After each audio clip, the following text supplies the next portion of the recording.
бол мэдээж маш том одоо сорилтын жил болно гэд оны ихэнд бас нэлээд олон эдийн засгч нар хэлжсэн те. Таны хувьд яг 25 оныг ямар хуу жил боллоо гэж дүгнэж байна. Ер нь гадаад зах зээл талаасаа эрсдэл илүү байв уу? Дотоод зах зээл талаасаа илүү одоо эрсдэл давмгаал уу? Тэгэхээр гадаад талаас бол арай айгүй юм шиг санагдаад байгаа зөө. Хэдий бид нар одоо юу гэдэг урсгал тэнцэл дээр нэг жоохон хүндрээд эхэллээ шүү дээ зөө. Нүүрсний үн тэгээд энэ урсгал тэнцлийн алдагдал маань жоохон өссөн юм шиг болж байгаа бол гэхдээ яг дүнгээрээ бол энэ чинь одоохондоо арай гайгүй. Цаашаа үргэлжлүүл мэдээж энэ чинь том эрсдэл авч байна. Зүгээр дотоод талдаа харин үндсэндээ том проблем маань юу болоод байна л дээ. Эдийн засгийн өсөлт маань 5%, 6% гэж аваа гайгүй байгаа юм шиг боловч энэний шалтгаан нь өөрөө хөдөө аж ахуйгээд өөр газараас бий болоод байгаа байхгүй нөгөө өнгөрсөн жилийн уналтайгаа харьцуулаад байгаа. Харин жинхэнэ проблем нь бол одоо юу гэдгийг санхүүгийн салбарт бидэрт одоо 9% нэг өндөр инфляц ингээд хүрээд ирлээ шүү дээ. Ковидоос хойш чинь нэлээд хүчтэй өсөж ирсэн юм аа. Бид нар арайгаар нэг жоохон буулгажсанаа буцаагаад тийшээ явж байгаа байхгүй.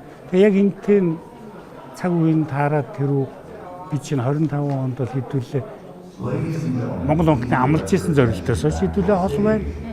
Бизнесийн том бизнесийн хүлээж хийсэн хүлээлтээс ч юм уу байна. Тэгээд энэ завсрын төсвөөж тодглоо. За тэгээд инфляцийнхаа юунд зорилгодоо хүрсэнгүү анхнаасаа ч бид нар ер нь инфляц хэд өндөрөөр төлөвлөд байна. Өндрөөр гэдэг нь 8%. 8 гэдэг асар өндөр байхгүй. Бид нар 8% дээр маш олон юм бид нар зангуулж чадахгүй шүү дээ. 8% болсны дараа хэдүүлээ чи өр урлагийн харилцаан дээр тэтгэврийн одоо тэр тэтгэврийнхний зээлийн асуудал дээр ч гэсэн ингээд алдсан юмнууд ч ингээд үргэлжлээд яваад байгаа. Боломжгүй тоонууд байхгүй өндөр тоо чинь. Тэгэхээр 8% инфляцийг зориод 9% дээр 10% дээр хүрээд ирэх юм бол эн чинь том алдаа байхгүй. Тэгэхээр цаашаа яг яах вэ эн чинь зөв. Тэгэхээр эн чинь таны 6-аас дээр ер нь 8-9% инфляц нь өөрөө одоо эргээд бидний цалин тэгээд инфляцийн спираль руу түлхэж байна дээ. Тэгин чинь өвхийн санхүүдээр улсын төсвүүдээр ирж байгаа санхүүгийн ачааллууд чинь ингээд бүгдээрээ нийлээд ингээд спиральд эхлэх гэдэг байна. Сая одоо ингээд багш нарын цалин, эмчнэрийн цалин, бусдын цалин ингээд энэ ирж байгаа дарамтууд чинь өөрөө биднийг дараагийн проблемыг үүсгэх гэдэг шүү дээ. Үн цалин ээлжлэн өсөх үзэгдэл гэдэг. Тэгэхээр 26 онд яг ийм үзэгдэл гол эрсдэл байна гэж та харж байна. Одоо сая хэлчихлээ шүү дээ 125 онд. Тэгээд зөвхөн улс төрийн асуудал биш үү энэ бодиттой эдийн засгийн проблем байхгүй. Инфляц их өндөр хувьтай яваад байвал энэ лүү хүссэн үсээгүүл нийгэм улс төрчин бидний шахчих шүү дээ. Тэгээ энд хин нэг нь хариу өгөөд хөдлөхөд л нөгөө талдаа бид нар эмзэг байдал буюу одоо улсын төсвийн зардал чинь инфляц өндөр үед бол асар одоо юу гэдэг өндөр зардалтай болно шүү дээ. Инфляц 2% дээр хэдүүлээ нийгмийн тэтгэврийн ч юм уу эрүүл мэндийн энэ проблемд сангуудынхаа проблемыг шийдэхэд хэрэгцээтэй байсан их усүрийн өртөг зардал биш үү? Тэр чинь одоо инфляц ингээл 9 дээр бол асар том проблем үүсгэж байгаа. Тэгэд нэмээд дээрээс нь дөрвөн чиний асуугаад байгаа гадаад эрсдлүүд биш үү? Одоо н урсгал тэнцлийн алдагдал чинь ингээд twin deficit гэж ярьдаг те. Хоёулаа ингээд өсөд явчихвал яана юм чинь те. Сүүлийн 3 сар засаглалын тогтворгүй байдал. За дээрэс нь дотооддоо бид нар бас нөгөө хэрэглэгч улс учраас те импортын маш өндөр юм шокод орж ирлээ. За нефтийн бүтээгдэхүүн байна. Ер нь оны эхнээс одоо зарим зохицуултыг хийсэн ч гэсэн бас төдийлөн үр дүн гарсангүй те. Тэгэхээр ер нь цаашдаа яг ингээд хэрэглэгч улсын ийм бүтцтэй эдийн засгийн хувьд яг юун дээр илүү анхаарах шаардлагатай гэж харж байна. Та бол жишээ нь Монгол банкны ерөнхийлөгч байхдаа одоо дундаж давхаргыг нэмэгдүүлэхдээ ийм зорилттой бодлогыг хэрэгжүүлнэ гэж ярьдаг байсан. Саяхан бас яг энэ асуудал улсын хурал дээр дахиад яригдсан. Тэгэхээр энэ асуудал өөрөө одоо юу гэдэг яг бодиттой зорилтод тодорхойлогдох байгаад байна уу? Эсвэл та яг юу гэж харж байна? Яг бид нэг ерөнхийдөө нэг юм дээр том аа бид нэг нийт санхүүгийн систем дотроо шөнө эдийн засгийн бүтц дотроо 30 жилийн дотор бид зөндөө алдаа хийсэн хүмүүс шүү дээ. Тэгэхээр энэ алдаануудаа бид нар чинь засах ёстой. Одоо энэ урт хуримтлал гэдэг том хуримтлал гэнэ үү тэтгэврийн тогтолцоо гэнэ үү зөө. Дээрэс нь одоо нийгмийн давхаргын одоо юу гэдэг тэтгэврийнхэн маань шууд цалингаа аваад амьдарч ирснээр шууд одоо ядуурлаар орчих гэдэг байсан юм тийм. Тэнгууд халамжаа нэмэх ёстой болоод энэ болгоны чинь цаана засах ёстой механизм чинь засах ажлууд нь хүлээгдээд байгаа байхгүй. Гэтэл засна гэдэг чинь зардалтай байхгүй. Хугацаа шаардсан зардалтай. Тэр зардал чинь инфляцаар дандаа нэмэгдэн зөв. Инфляц өндөр байх юм бол энэ зардал чинь хит их бол. Нэгэнд хит их болчих юм бол төсөвч дахаа болчих нь зөв. Одоо юу гэдэг цалингаас авж байгаа одоо юу гэдэг цалингаа авахтаа төлж байгаа дээрээс нь нөөтийн төлбөр хоёр чинь нийлээд бараг 40% болчихлоо шүү дээ. ийм орчинд хаанаас төсөвчин дахиж нэмж зардал босгож чадах вэ зөв орлого. Нэгэн талын чинь ингээд дандаа хануудаа тулаад эхэлсэн юм бол энэ нөгөө том реформа хийж чадхаа болчих гэдэг шүү дээ. Энэ өндөр инфляци орчинд. Тэгэхээр чиний нэг асуугаад байгаа асуултын чинь хариулт нь юу юм гэхээр бидний нам дор инфляци буюу энэ лугаа тэмүүлэх ёстой. Энэ лугаа зорих ёстой. Эндээ очих ёстой. Эндээ очихгүйгээр том реформа хийж чадахгүй. Хийхээр нөгөө талдаа зардлын даах хэмжээний татвар төлдөг тийм эдийн засаг бидэрт байхгүй шүү дээ энэ чинь. Тэгэхээр аялал жуулчдаас нарсан энэ чинь нөгөө циклээ харах юм бол priority маань эренб гэж байна шүү дээ. Эренбээ харах юм бол энэ инфляц дээрээ одоо чинь маш сериусны бодлого зөв явахгүй бол энэ чинь 8-ыг онлоод 9-ийг гаргаад байна шүү дээ зөв. Асар өндөр инфляц байхгүй.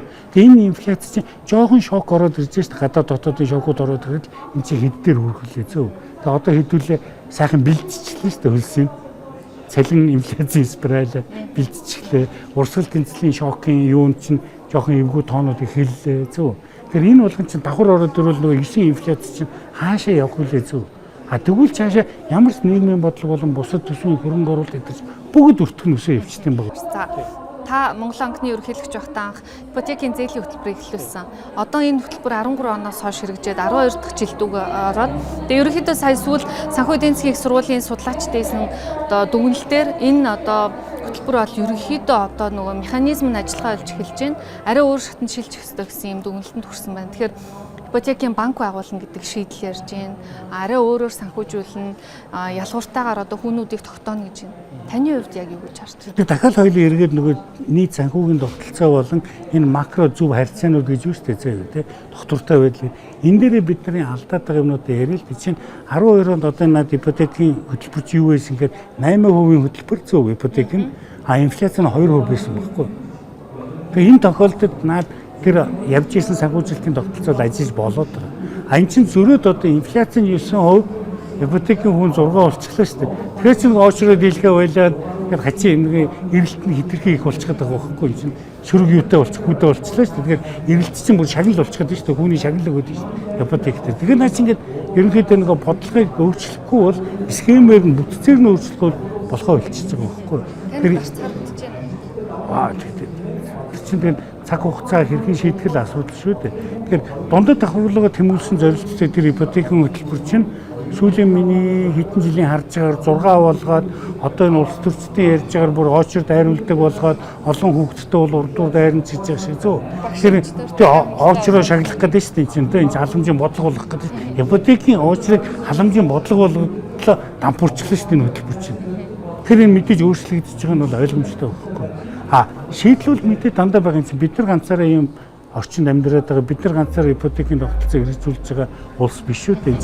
Зүгээр сегментээр нь арай жоохон өөр бодлого явах ёстой л бид нар авчид бүгдийг халамжиглуулж ирэхэд одоо халамж дотор дампуураад бидний тогтолцоогоо авч байгаа одоо бүр очроо зардаглага очроо улс төрчид халамж болгож өгдөглөгөө бараг очих гэдэг шүү дээ. Энээс илүү бас дампуурах юм хэцүүлэлтэй. Тэгээ энэний зүгээр эмчилгээг нь хойлоод чи асуугаад байна шүү дээ. Энийг одоо яаж шийдэх вэ? Тэгэд хамгийн түрүү чинь дахиад нэг зөв харьцуулгаас л эхлэв шүү дээ. Инфляци нь 2 ипотекийн хүн 8 байх юм бол олдцсон 9 сайжирдаг юм байгаа шүү дээ энэ чинь тий. Тэгэхээр нам дор инфляц гэдэг чинь бидний үнэхээр зорих ёстой зорилтоо. Зарим газар магадгүй 5-6% инфляцийг окей гэдэг байж магадгүй. Хүмүүс одоо ярьдаг зөв эдийн засгийн өсөлтийг дэлхийн тулд тодорхой хэмжээний инфляц хэрэгцээтэй гэнэ. Үнэн энд маргаад байгаа юм. Гэхдээ бид нар шиг ийм санхүүгийн бүтэц дотроо алдаатай явж байгаа хүмүүс үү шүү дээ. Энгийнээр хэлэхэд энэ тэтгэврийн тогтолцоо энэ хоримтлын тогтолцоо гэдэг чинь бүгд ингээд тий ийм байгаа хүмүүст бол эний чинь маш бага хүнд инфляц дээр бага хүү тогтцож энэний реформ хийх одоо өөрчлөлтүүдийг хийх энэ зардлуудыг санхүүжүүлэх болцоод болж эхлэв шүү дээ. Яг л эдийн засаг нь өөрөө жижигхэн авсаархан энэ зардлыг чинь төлчих хэмжээний татврын өсөлтийг даахгүй шүү дээ. Одоо ч ихтэй байгаа татвар шүү дээ энэ чинь. Дундад давхар дээр ирж байгаа татвар шүү дээ. Одоо чам дээр ч юм уу бусад ингээ ажил хийгээд амьдралаа залгуулж байгаа хүмүүс дээр ирж байгаа татвар чинь асар өндөр байгаа байхгүй. Энэ асар өндөр орчинд бид нар заяа одоо реформ хийх гээд дахиад татвар авах болцоо байхгүй шүү дээ. Нэг нь байхгүй бол нөгөө том реформуудыг чи яаж санхүүжүүлэх вэ чинь те цаг хугацааны хувь зардлын хувь. Тэгэхээр 9% инфляц 8% инфляц гэдэг бүгд маш өндөр инфляцууд байхгүй. Одоо энийгээ дахиад бүр алдчих аюул байна. Эрсдэл байна зөв. Тэгэхээр энэ дээр яг төвлөрч миний бодлоор ажиллаа хийхээс л ер нь олон юм хамаарна, шалтгаална.